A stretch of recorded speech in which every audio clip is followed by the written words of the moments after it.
que souvent il faut éviter des générations instantanées. Donc moi je pense qu'il fallait mettre quelque chose de solide sur des bases très saines, avec beaucoup de valeurs, parce qu'on fait du football et que le football joue beaucoup sur le plan affectif.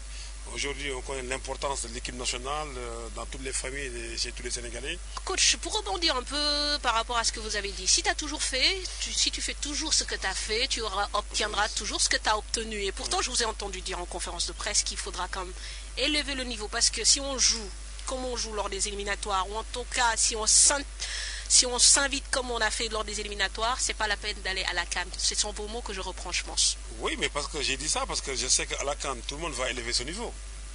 Et que vous les oubliez, vous avez vu cette équipe-là en des éliminatoires, il a joué sur différents niveaux.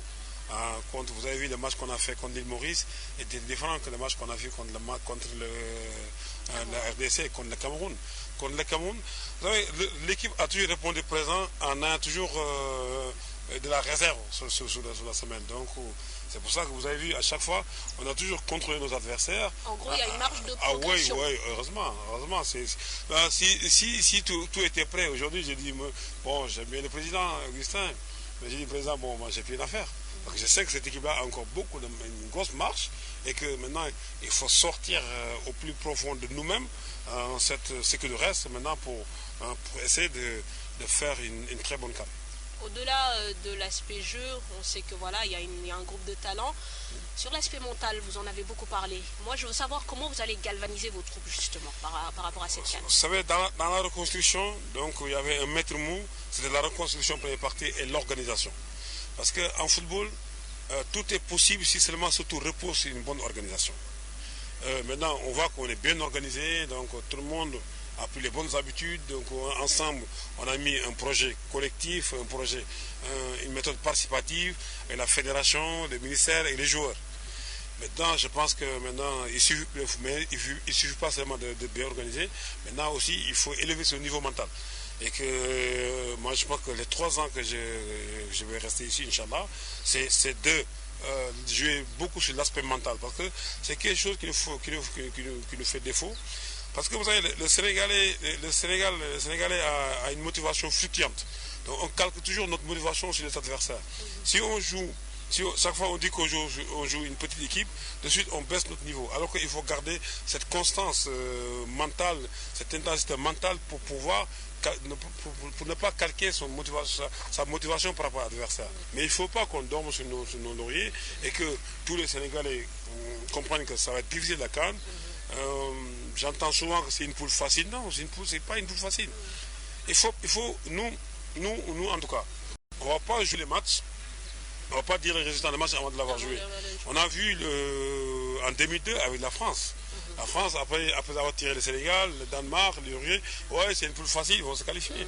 En football, d'abord, il faut jouer les matchs et constater les résultats après. D'accord. Alors, tous les matchs, donc constater les résultats après. En même temps, il y a un objectif qui doit être atteint au minimum. Cet objectif de demi-finale, bon, on ne va pas vous demander comment vous allez vous y atteler, mais est-ce que vous allez y arriver? Moi, je pense que mon premier objectif, c'est d'abord de passer le premier tour. Après... Ça, c'est l'objectif personnel de Amara. Mais l'objectif de la fédération, c'est d'atteindre les demi-finales. Oui, mais vous savez, il y a toujours dans la fixation des objectifs, il y a l'objectif final et l'objectif intermédiaire. Aujourd'hui, l'objectif intermédiaire, c'est d'abord de passer le premier tour. Après, maintenant, on entend de voir maintenant les quarts de finale et les demi-finales, et même pour aller plus loin. Donc, alors, est-ce que vous avez déjà... Nous, on ne se fixe pas de limites. Tout à fait. Est-ce que vous avez déjà pu pouvoir viser les adversaires du groupe, la Guinée équatoriale, la Libye, la Zambie? On a vu la Zambie, la Guinée équatoriale jouer, donc il y a quelqu'un qui doit aller voir la Zambie, donc on a même le CD du match, donc on va bien regarder ça. Mais dans cette poule-là, le Sénégal est favori, hein, donc il ne faut pas se le cacher. Non, a priori... Bon, on va faire les efforts nécessaires pour se qualifier. Très bien. Alors, coach, juste une dernière question.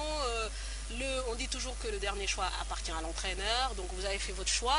Mais la question que je vous pose, est-ce que vous avez choisi en toute conscience les 23 acteurs qui vont aller représenter le Sénégal? Ouais, mais essayez de seulement de... C'est pas moi de répondre à cette question, mais essayez de prendre la liste des 23 et vous regardez le nombre de minutes jouées pendant les éliminatoires. Quand on regarde le nombre de minutes jouées par chaque joueur, à part le gardien Latir, qui est un poste spécial, vous avez vu, je pense que c'est Armand qui a le moins joué, qui a joué le dernier match. Donc, partant de là, vous voyez que le choix a été fait sur des bases, même par rapport à ceux qui ne sont pas là. Mais par rapport, si vous regardez les possibles joueurs qui devaient être là, je pense qu'il n'y a que Mambiram qui est pas loin des minutes. Mais aujourd'hui, tout le monde sait que Mambiram, c'est un joueur sur qui je compte, dans sa jeunesse, sa vitesse, son explosivité. Mais bon, aujourd'hui c'est difficile, quoi. Moi, c'est un garçon qui doit trouver un club, parce que c'est un garçon où on a besoin, quoi. Donc voilà. Mais quand on regarde, aujourd'hui, c'est le minutage de ces jours-là. Vous avez vu que ce choix a été fait sur des bases très objectives, au niveau des temps de jeu. Parce que souvent, on oublie. Pas on oublie, c'est pas parce qu'on oublie. Parce qu'en sélection, il y a deux critères. Il y a le critère de compétitivité, c'est-à-dire que la compétitivité, c'est au club. Mais il y a le vécu de l'équipe nationale. Par exemple, regardez le cas de Baelsal. Baelsal, il a joué contre l'île Maurice. Il a été bon. Il a joué contre la Guinée. Il a été bon. Donc là, vous êtes plus appuyé sur son vécu en expérience en sélection nationale. Parce que quand on dit que par exemple le cas de Bael, c'est-à-dire qu'il joue dans son club. Hein. Il ne joue pas à l'équipe dans l'équipe première, mais il s'entraîne tous les jours, il joue avec la réserve. Donc maintenant, à chaque fois qu'on l'a fait venir en équipe nationale, il a toujours donné une satisfaction. Donc à peu près, si tu regardes le critère club, ça l'élimine, mais si tu regardes le critère équipe nationale, donc il est sélectionnable. Un choix est toujours difficile.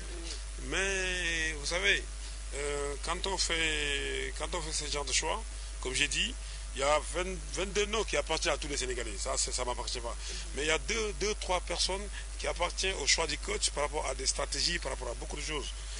Comme j'ai dit, il y a 13 millions d'entraîneurs, mais je suis le seul nommé.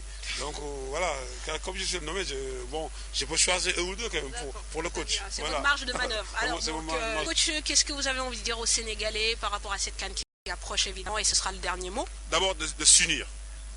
De s'unir, d'être ensemble et de tirer. Parce que vous savez, à chaque fois qu'on a été ensemble, à chaque fois qu'on a tiré dans le même sens, je pense qu'on a soulevé des montagnes, à l'image de 2002. Et ça, je le perçois, je le sens, les gens le sentent. Aujourd'hui, on voit partout où on passe, il y a des gens formidables qui se passent autour de cette équipe. Le 12, c'est le Magal de Touba.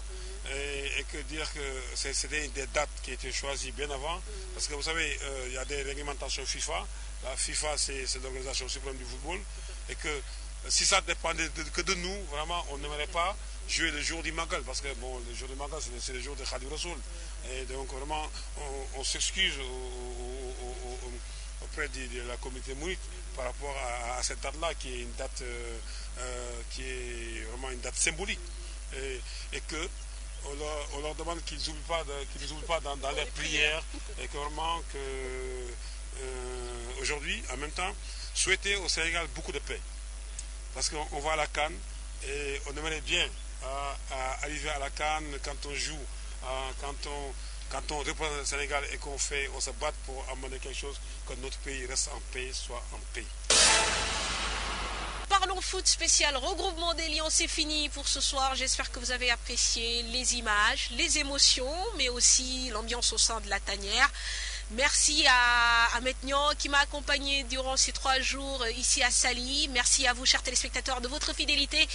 On se donne rendez-vous la semaine prochaine pour un nouveau numéro de Parlons Foot. Et ce sera certainement, encore une fois, pour parler de l'équipe nationale du Sénégal. Au revoir, bonsoir.